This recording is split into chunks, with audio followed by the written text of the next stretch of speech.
നിങ്ങൾ ഹമ്മുറാബിയെക്കുറിച്ച് കേട്ടിട്ടുണ്ടോ? പലരും കേട്ടിട്ടില്ലായിരിക്കാം. എന്നാൽ കണ്ണിനു പകരം കണ്ണ്, പല്ലിനു പകരം പല്ല് എന്ന പ്രാകൃത നിയമത്തെക്കുറിച്ച് കേൾക്കാത്തവർ വിരളമായിരിക്കും.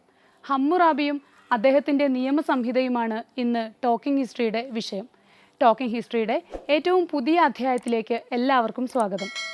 ബാബിലോണിയൻ രാജവംശത്തിലെ 6ാമത്തെ രാജാവായിരുന്നു ഹമ്മുറാബി. ക്രിസ്തുവിനു മുമ്പ് 1792 മുതൽ 1750 വരെയാണ് ഹമ്മുറാബി ജീവിച്ചിരുന്നത്. പിതാവ് സിൻ മുബല്ലിദിന് അസുഖം ബാധിച്ചതിനെ തുടർന്ന് താൽക്കാലികമായി ഭരണകാര്യങ്ങൾ നോക്കുന്ന ചുമതല ഹമ്മുറാബി ഏറ്റെടുത്തു. എന്നാൽ പിന്നീട് അദ്ദേഹം പിതാവിന് ഭരണത്തിലേക്ക് തിരികെ എത്താനുള്ള പഴുതുകളൊക്കെ അടച്ചു. അക്കാലത്തെ പ്രബലമായ ഏലാം, ലാർസ, യഷ്നുന, മാരി എന്നീ വൻ നഗരങ്ങളെ പിടിച്ചടക്കി ഹമ്മുറാബി ഭരണം അരക്കിട്ടുറപ്പിച്ചു. തൻ്റെ നിയമസംഹിത കൊണ്ടാണ് ഹമ്മുറാബി പിൽക്കാലത്ത് പ്രസിദ്ധനായത്.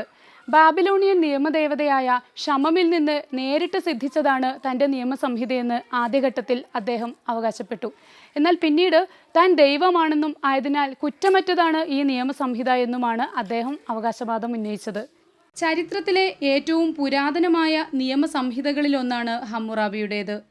ഈ നിയമസംഹിതയ്ക്ക് അതിശയകരമായൊരു പരിപൂർണത അവകാശപ്പെടാനാകുമെന്ന് ചരിത്രകാരന്മാരെല്ലാം ഊന്നിപ്പറയുന്ന വസ്തുതയാണ്.